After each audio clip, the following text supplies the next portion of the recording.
자, 오늘은 바울은 율법을 이렇게 비유합니다. 자, 우리가 한두 번 정도 들어볼 법한 비유인데요. 24절을 보시면 이제 초등교사라고 하는 말로 비유합니다. 자, 한번 다가 잡독하실까요? 이같이 율법이 우리를 그리스도께로 인도하는 초등교사가 되어 그랬습니다. 자, 율법을 초등교사라는 말로 비유하는데요. 자, 이 초등교사라는 말은 25절에 한 번 더 이제 또 반복하면서 율법을 초등교사로 비유하고 있습니다. 자, 우리가 인식하는 초등교사라는 말에 대한 이미지는 이제 옛날 말로는 국민학교라고 하기도 하고 지금 이제 초등학교라는 말을 쓰기도 하죠. 엘리멘터리라고 이제 그렇게 우리가 알고 있지만, 자, 이 말을 어떻게 번역할까? 이전 성경에는 혹시 뭐라고 번역한지 혹시 아시나요? 좀 재미있게 비유했습니다. 몽학 선생으로. 아마 이전 성경을 좀 보신 분들은 이게 좀 더 익숙할 텐데요. 자, 몽학이라는 말은 꿈에서 가르치는 선생이라는 말이죠. 그래서 그렇게 번역했는데, 자, 이번에는 이걸 이제 초등교사라고 그렇게 번역했습니다. 영어에서는 이것을 가디언이라고 그렇게 번역을 했습니다. 가디언은 이제 이렇게 나를 인도하고 보호해주는 그런 사람을 이야기를 하죠. 근데 이게 무슨 말일까요? 이게 이제 무슨 뜻이길래 이제 한글 번역 좀 수정이 되고 또 영어로 이렇게 번역하고 또 이렇게 왔다리 갔다리 했을까? 자, 이것은 당시 로마 제도의 학제를 알지 못하면 이제 이렇게 또 그 나라 문화에 따라 다양하게 해석하는데, 뭐 해석은 뭐 때로는 잘못할 수도 있지만 이게 잘못되면 오류가 되기 때문에 문제가 됩니다. 자, 이걸 굳이 이제 우리나라식으로 좀 더 정확하게 번역하자면 이게 이제 유치원 교사라고 보시면 돼요. 옛날에는 우리나라가 성경이 번역되던 1885, 6년 어간에는 우리나라가 이제 학제도, 우리가 이제 일본이 들어오면서 학제가 만들어지잖아요. 그래서 이제 그 전에는 이 학교 교육 자체가 없었고, 그런 시대에 이 말을 번역하다 보니까 몽학 선생으로 이제 번역을 했고, 이제 학제가 좀 정립이 되면서 또 초등학교라고 번역이 됐는데요. 원래 이 말은 정확하게 번역하면 유치원 교사라고 그렇게 번역하면 됩니다. 자, 로마 당시 로마 제국에는 공립학제가 있었습니다. 공립학제가 언제부터 시작하냐면 이제 초등학교, 그다음에 중등교육, 고등교육, 전문교육, 그러니까 지금 학제와 비슷하다고 보시면 돼요. 그렇게 근데 이제 초등교육은 초등교사를 이제 7살 때부터 이제 그렇게 12살까지, 그러니까 지금과 거의 비슷하다고 보시면 됩니다. 우리는 8살부터 12살, 13살에서 15살, 16살에서 그리고 19살, 그리고 이제 그다음 대학, 이런 식으로 연령별로 그렇게 나눠져 있잖아요. 근데 이제 이 학제가 다시 이제 로마 제국의 학제를 그대로 전성으로 이어져 온 것인데요. 근데 이제 6살, 7살 때 이제 학교를 이렇게 이제 공립학교가 시작되죠. 그럼 그 전에는 어떻게 했을까요? 로마에서는 이제 그 전에가 보낸 학교를 이제 이 파이다고스라고 하는 이 학제가 있습니다. 그러니까 초등교사 전에, 이게 지금 우리나라 말로 번역하면 이게 유치원 그런 과정을 이야기하죠. 학교를 공립학교 보내기 전까지 특별히 여유가 있는 집안들이나 귀족, 로마의 귀족 이제 가문에서는 아이를 그냥 이렇게 또 내버려 둘 수도 없고, 교육에 관심이 많았으니까 그렇다고 같이 또 놀아줄 시간도 없고, 당시 로마의 귀족들은 또 할 일도 많고 놀 일도 많고, 지금의 주부들과 비슷할까요? 일할 것도 많고, 그러니까 아이들을 자기가 온전히 볼 수가 없으니까 이제 그 아이들을 위한 그런 교사를 그렇게 집마다 두었는데요. 주로 그 교사를 누구로 두었냐면 당시에 이제 노예들 중에 그리스인들의 노예를 두었습니다. 당시 로마 제국의 세계 공통어가 그리스였죠. 그리고 이제 시간이 지나면서 라틴어로 바뀌지만 초기 로마 제국에서는 그리스 문명을 최고의 문명으로 그렇게 받아, 비록 정치적으로 힘으로 그리스를 눌러서 정복하긴 했지만, 마치 이제 이거 미국과 비슷한 거죠. 지금은 이제 모두 다 미국 문화로 이렇게 바뀌어가고 있지만 미국 사람들의 마음속에 항상 영국에 대한, 귀족에 대한 그런 거 있는 거죠. 영어 발음하더라도 영국 발음을 해야 뭔가 좀 귀족 같았고, 영국에서 이민 왔다 그러면 알리시 출신이라 그러면 뭔가 좀 대단한 왕족 집안처럼 여겨주는 어떤 그런 분위기가 이제 로마 제국 초창기에는 힘으로 완력으로 그리스를 정복했지만, 그러나 그리스가 그 전까지는 세계의 제국이었고 또 세계에 제일 잘 나가는 그런 나라의 전통이 있어서 그 당시에 바울이 살던 때만 하더라도 이제 세계 공통 언어가 그리스어였고, 그리스어의 철학, 그리스의 문학, 이런 부분은 당시 최고의 지성인들이 갖추어야 될 그런 문학 양식이었잖아요. 그러니까 이제 로마 사람 우리가 힘으로는 우리가 그리스를 누르고 했지만 소위 이제 졸부가 된 그런 느낌이죠.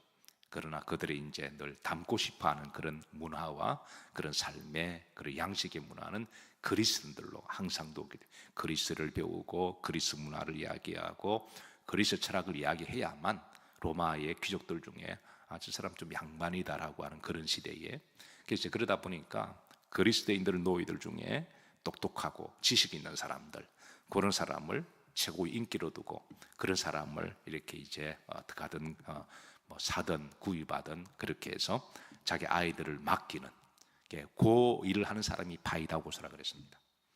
공립학교에 들어가기 전까지의 유치원 교사로서 이제 그리스 노예를 불러다가 그래서 그리스 말을 어릴 때 가르쳐주고 그리스의 그 문화를 가르쳐주고, 그래서 그렇게 아이들을 이제 아이들과 함께 놀아주고 그리고 이제 교육시켜주고 그렇게 시장 갈 때 왔다 갔다 하면서 데리고 다니는 그런 일상적인 그런 공립학교 들어가기 전까지의 그 교사를 바이다고사라 그랬습니다.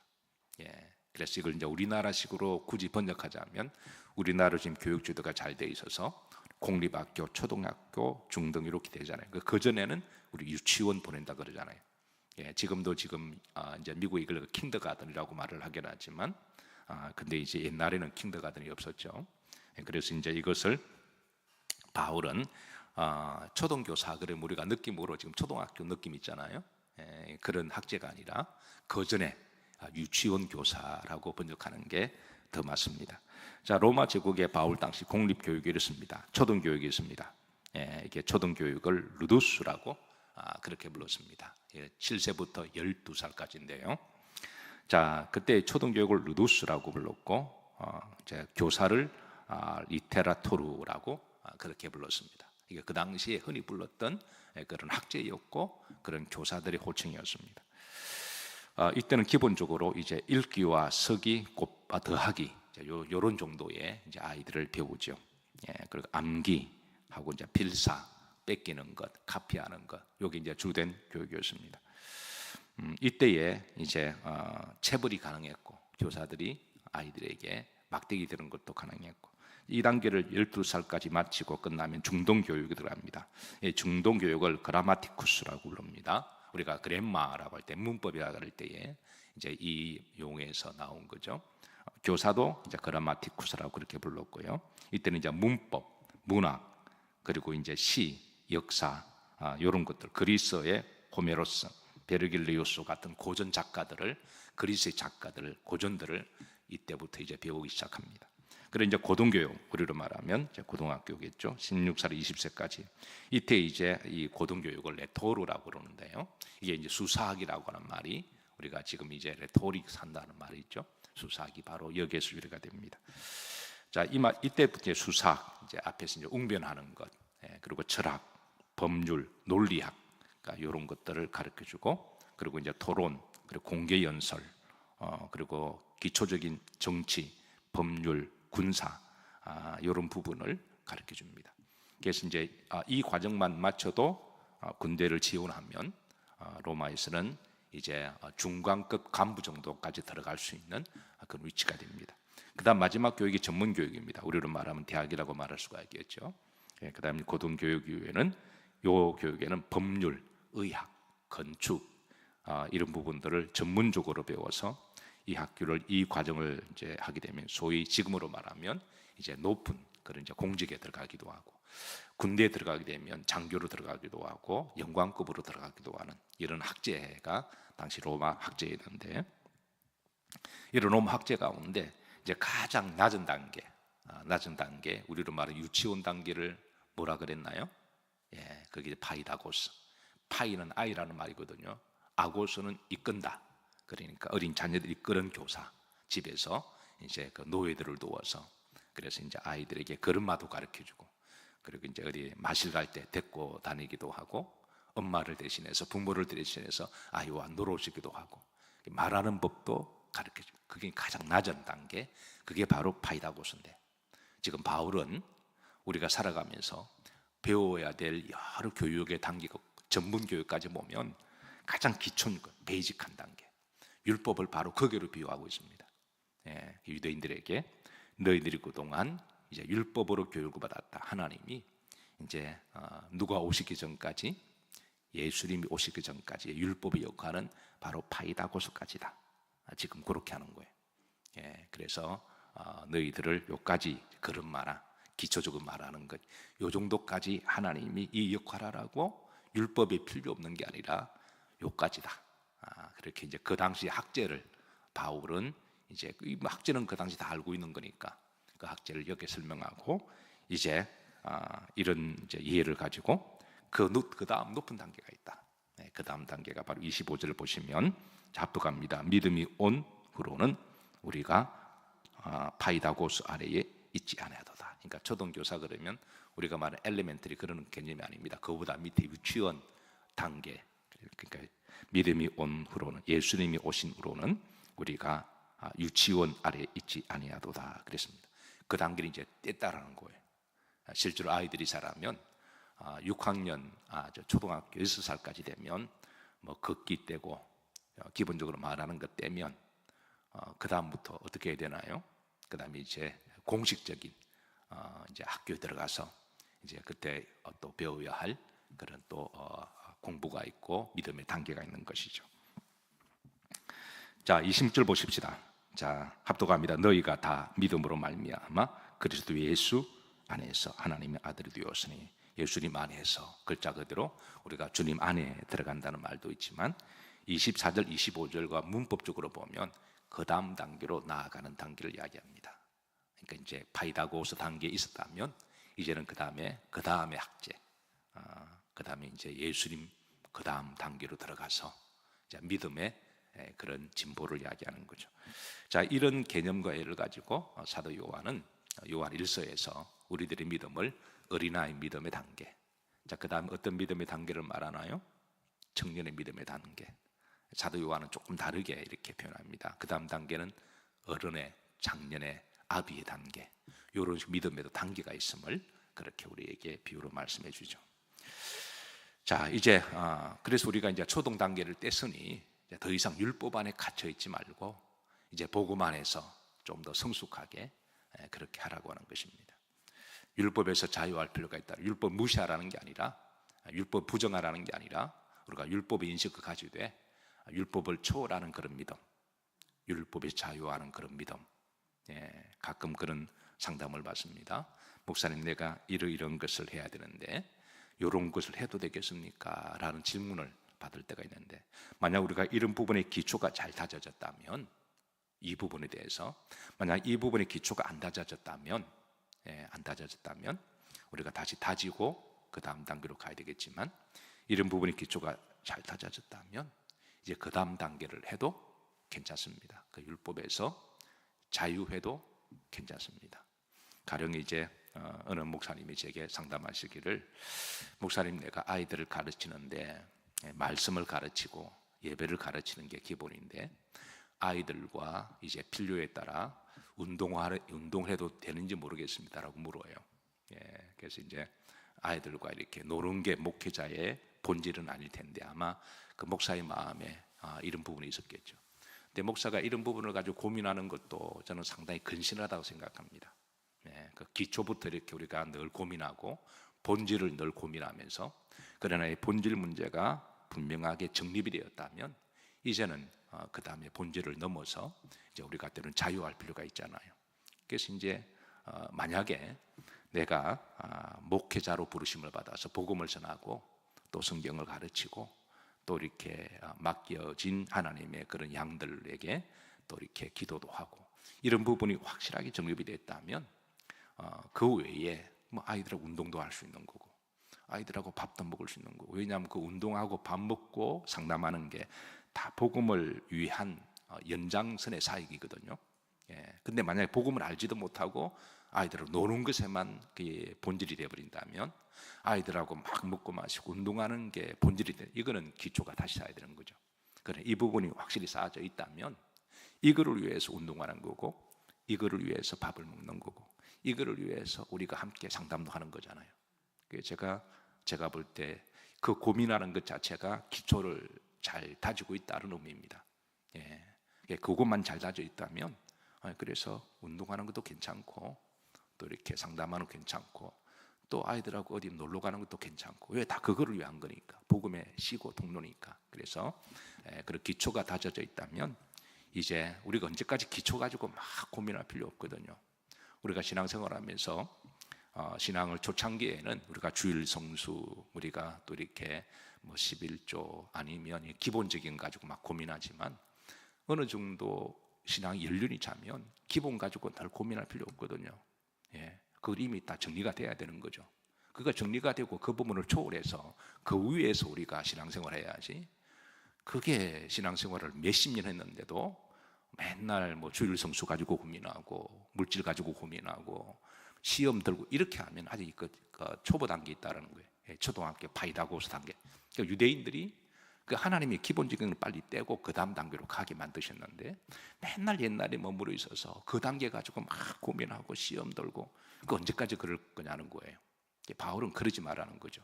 그거는 초등학교 단계다. 예수님 오시기 전까지의 고민이라면, 이제 그 정도 이렇게 초월했으면 이제 그것을 자유하고, 아멘인가요?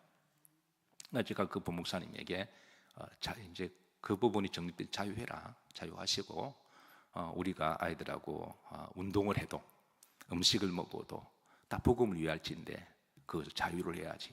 근데 만약에 이제 이 부분이 본질이 안 돼 있고 이런 쪽으로 치우쳐져 있으면 이걸 이제 다시 심각하게 고민을 해야 됩니다. 예. 그래서 바울은 이제 파이다고스 단계가, 그 부분은 필요 없는 게 아니라 필요합니다. 그런 기초입니다. 예, 그런 기초를, 신앙생활을 기초를 정립을 빨리 해버릴 거는 해버리고 그 다음 단계로 이렇게 나아가는 단계, 그런 단계가 바로 이제 우리가 다 믿음의 또 성숙의 단계고 또 진보의 그런 단계인데요. 자, 이제 27절 보십니다. 누구든지 그리스도 합하기 위하여 뭐를 받은 자는 세례를 받은 자. 자, 이것은 이제 우리가 굳이 말하면 초등학교 단계로 보시면 됩니다. 그러니까 파이다고스 유치원 단계에서 우리가 복음을 알고 세례를 받고, 그럼 이제 그 다음 우리가 초등학교 단계로 보시면 되죠. 자, 그러고 나서 이제 그 다음에 이제 그리스도로 못 입었느니라 옷 입었다. 이건 이제 주님 옷을 입고 우리가 함께 살아가는 삶을 이야기하는 거잖아요.